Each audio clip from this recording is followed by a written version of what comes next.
welcome to Books with Brandy Wine. Today I wanted to tell you guys about my favorite children's book series. Since it is the first Monday of January, it is time for my Kids Corner segment.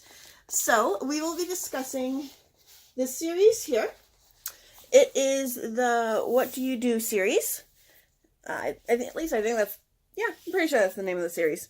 It is written by Kobi Yamada and illustrated by Mae Besom. Oh, sorry, I can't see the names.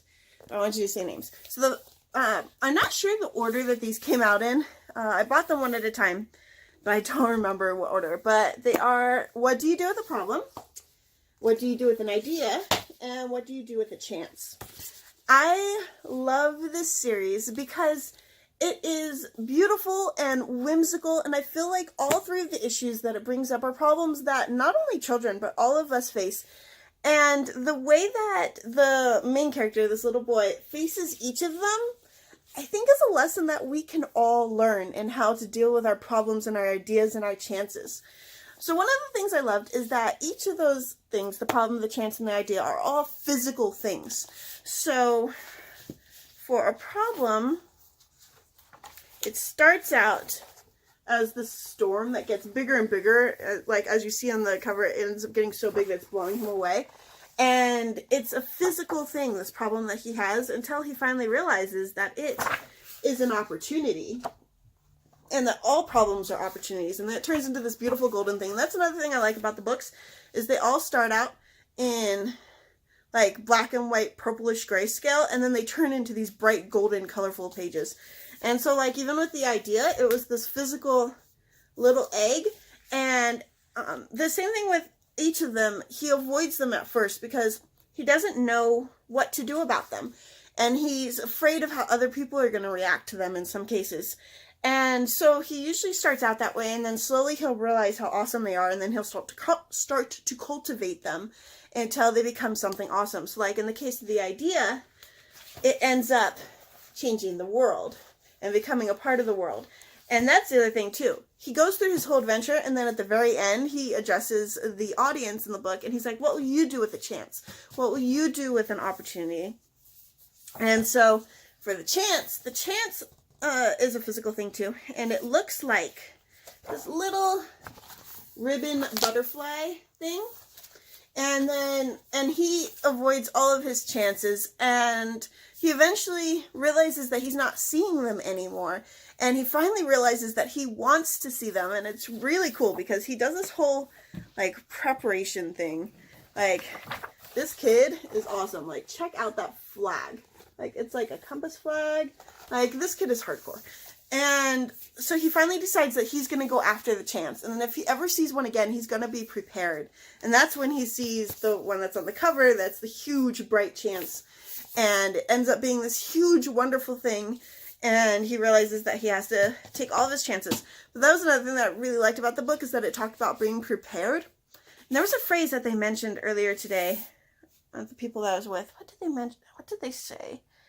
Yeah, they were talking about luck. I don't remember what it was. It was awesome, and I should have texted it to my mom because then I could remember. But yeah, so I love this series. I think it's absolutely gorgeous. I'm glad that I bought it, and I love reading it to my son. And I'm hoping that each of these books will help him be able to deal with different issues that he has in his life and help him to be able to grow into an amazing young man. And okay, so this was the last one. Chance was the last one. So idea must have been the first one. Yeah. So it's idea, and then problem, and then chance. These three awesome books. Which they're actually selling as a box set at Barnes & Noble right now, I think. I saw it there for Christmas. But I already had the books, so I didn't need to buy it for the box set. But yes, definitely go check out these books. Read each of them. I wish I had time to get to read to you guys each of these stories, because they are so beautiful, and I think they're so important.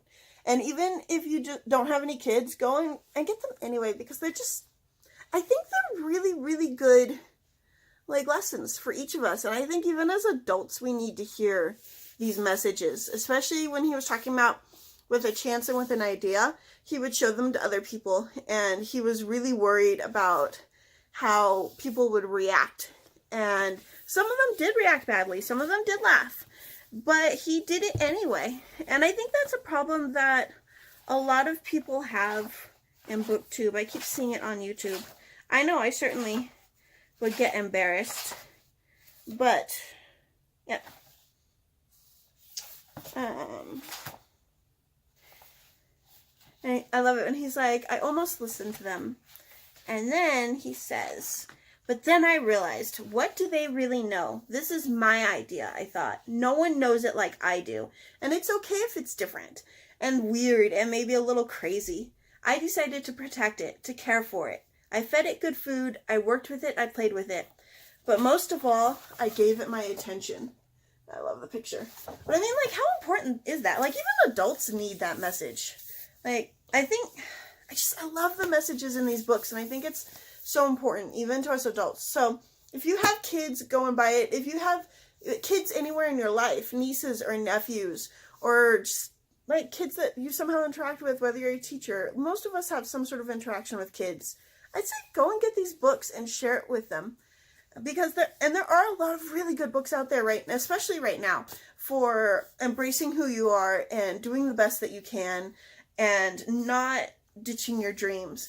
And I'm so glad that there's so many books like that, because I think that's important for kids to know and kids to hear. Because you see so often kids that give up their dreams. And in this day and age, there's no reason why we should have to give up our dreams. We should get to embrace them. And I think that these books really do a good job of helping us have that message. So go check them out.